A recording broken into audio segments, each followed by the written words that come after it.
এটা হচ্ছে সেবা। এরকমভাবে আমরা প্রত্যেকটা এরিয়ার মধ্যে আমরা যেখানে যাই বড়লঙ্গার কথা বলে আসি। কেন বলে আসি? কারণ ওইখানে আমরা নিজে গিয়ে আনন্দ করেছি, আনন্দ পেয়েছি, ঠাকুরের কথা বলেছি, সবাই এখানে এসেছে। আজকে আমাকে বলাই কাকু বলছিল যে আমরা ডিপি ওয়ার্ক করতে মহারানীপুর গিয়েছিলাম, আজ 2-2.5 মাস ধরে মহারানীপুরে যাচ্ছি। একজন দাদা গতকালকে হয়তো বলাই কাকুকে বলছে যে আমাকে শুক্রবার দিন সৎসঙ্গ দিতে হবে। কেন?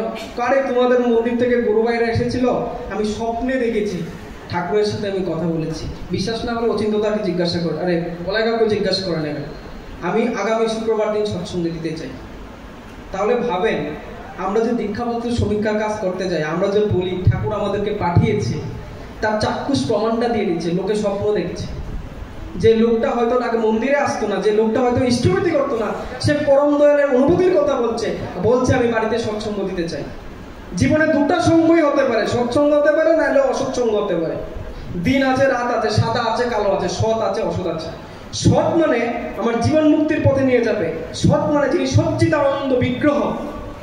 সৎ মানে অস্তিত্ব, চিৎ মানে আমার চেতনা, আর আনন্দ মানে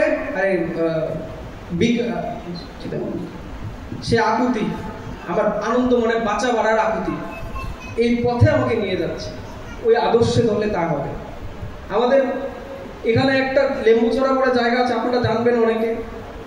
সেখানে গিয়ে আসলাম, এক দাদার বাড়িতে বলে আসলাম যে দাদা এরকম ব্যাপার।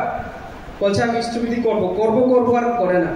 15 দিন পরে ওইখানকার উপজনা কেন্দ্রে যে দাদার বাড়িতে বলছে আমার 225 টাকা নিয়ে নাও। কিসের টাকা? ইষ্টবিধির টাকা। বলছে ইষ্টবিধি কি যখন খুশি তখন দেওয়া যায় নাকি? বাজার করতে গেছি, ইষ্টবিধি দিয়ে দিচ্ছে।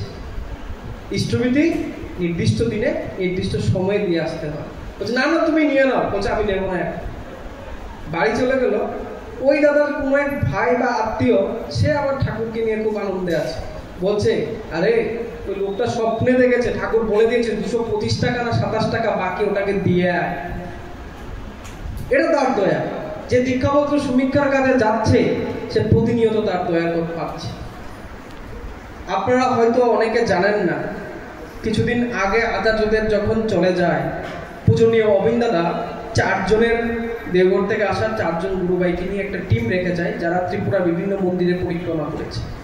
এনারা আমাদের মন্দিরে এসেছিল, এসে বলে গেছে যে আমরা ইষ্টভীতি যে করি, আমাদেরকে কেউ বলে দেয় এই সকালে উঠে ইষ্টভীতি করবি? বলে দেয় না। ইষ্টভীতি করতে খুব অসুবিধা হচ্ছে না। এখানে কর্মী দাদারাও ছিল, অনেক সস্তনী পদধারী দাদারাও ছিল। বলছে ইষ্টভীতি যদি নিত্য কর্তব্য হতে পারে, যদি নিত্য কর্তব্য হয়ে থাকে, তাহলে প্রতিদিন 1 ঘন্টা করে প্রতিদিন কারোর বাড়িতে গিয়ে এসে তার সাথে কথা বলা, ঠাকুরকে পরিবেশন করাটাও আমাদের নিত্য কর্তব্য। আমরা প্রতিদিন শতমুক্ত বাক্য পাঠ করছি যে আমি অক্রোধী, আমি অমানী, আমি নিরলস, কামলোভ, জিতবসী। এই যে এগুলি পাঠ করছি, দেখা যায় আমি অন্তত পক্ষে আমি সবটা মেনটেন করতে পারি না, আমারও ভুল হচ্ছে। তা আমার অপূর্ণ থাকছে ঠাকুরকে দিয়ে কথা। এই অপূর্ণতাটা পূরণ হতে পারে ইষ্টভীতির মাধ্যমে, আরে ডিপি ওয়ার্কসের মাধ্যমে। এই তারা বলে গেছে যে অপূর্ণতাটা পূরণ হতে পারে দীক্ষাপত্র সমীক্ষার কাজের মাধ্যমে। কি তার দয়ার কোনো শেষ নেই। আসামের একটা দাদা সুইসাইড করার জন্য গলার ফাঁদ লেগেছিল, দীক্ষাপত্র সমীক্ষার কাজ করতে গিয়ে দাদারা তখনই গিয়ে ঘরে ধাক্কা দিল, একটা প্রাণ বেঁচে গেল সেই ভাই আষ্ট ঠাকুরের কাছে। গুয়াহাটির একজন দাদার কথা, 12 বছর হয়েছে সস্তনীব্রত ব্রেক করেছে। সবাই মিলে ডিপ ওয়ার্ক করার পর সেই দাদাকে পূজনীয় অভিনেতার কাছে নিয়ে গেছে দেওঘরে। অভিনেতা দাদাকে দেখে বলছে, চেয়ার থেকে উঠে বলছে, আপনি কোথায় হারিয়ে গিয়েছিলেন? আর হারাবেন না তো? কত ক্ষমাশীল, তিনি ক্ষমা করে দিচ্ছেন। বলছেন যান, ওনাকে আচার্যদেবের কাছে নিয়ে যান। তিনি চির ক্ষমাশীল। পূজনীয় অভিনেতা কি বলছে, আমরা কে কোথায় কার বাড়িতে দীক্ষাপত্র সমীক্ষার কাজ করছি, তার 2টা চোখ আমার পিছন পিছন যাচ্ছে। আজকের এই সৎসঙ্গে অনেক দাদারা ছিল যারা গান গেতে পারেনি, হয়তো কারোর মনে ইচ্ছে ছিল, আজকে অনেকের আলোচনা করার ইচ্ছে ছিল, আমি পেয়েছি। কিন্তু সবাই আমরা একটা জিনিস পেয়েছি, আমরা ঠাকুরের সঙ্গ পেয়েছি। এরকমভাবে আমরা যখন দীক্ষাপত্র সমীক্ষার কাজ করতে যাই, সেখানে গিয়ে আমরা ঠাকুরের সঙ্গ পাই। প্রত্যেকটা জায়গার মধ্যে যদি সকাল বিকাল দুপুর রাত সন্ধ্যাবেলায়, আমরা তো মায়েরা, ত্রিপুরার মায়েরা, দাদারা পান খুব বেশি খায়।